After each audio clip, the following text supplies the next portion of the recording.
që pati edhe një tentativë për shpërndarjen e turmës duke hedhur ujë me spec djegës dhe gaz lotësjellës, e cila përfshiu edhe grupin e xhirimit, në fakt Syri Televizion edhe të mediave të tjera, ndërkohë që një pjesë e madhe protestuesve janë tashmë përpara parlamentit.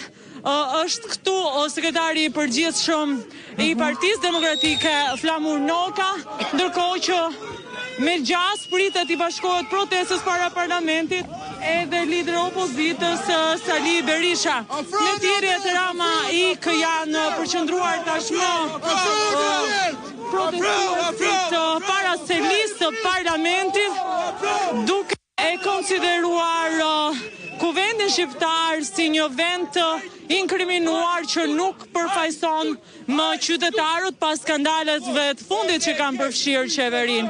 Me së vendos kryeministren, bllokimet e imunitetit të saj nga qeveria, ndërsa kërkohet dorëheqja e kreut të qeverisë Edi Rama. Po, ne nuk dim se si do të jetë vijimi i kësaj proteste, nëse do të ketë ndalesa në institucione të tjera përveç Kuvendit, apo jo, Marse? Pas ndalesës në parlament, më pas do të ketë edhe një tjetër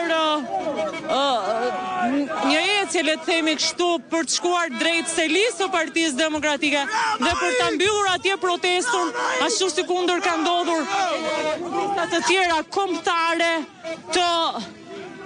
të opozitës bashkuar, të Partisë Demokratike dhe gjithë spektrit opozitar, i cili është bashkuar thirrjes së Partisë Demokratike qytetarëve për këtë protestë kombëtare. Pra, do të ketë mbyllja finale e kësaj proteste, do të jetë në selinë e Partisë Demokratike, por duhet theksuar në fakt, Armela, që pati një shpërndarje të turmës për shkak të ujit që u hodh nga ana e policisë, të lëndëve me spec, me lëndëve djegëse dhe gazit lotësjellës, po e pam, Marse, e pam. Protestuesit të shpërndajshin në disa prej bulevardëve dhe më pas të bashkoheshin. Po, ishte një përpjekje për shpërndar protestën, një përpjekje pa suksesshme, sepse protesta vijon përpara parlamentit tani, e qartë kjo.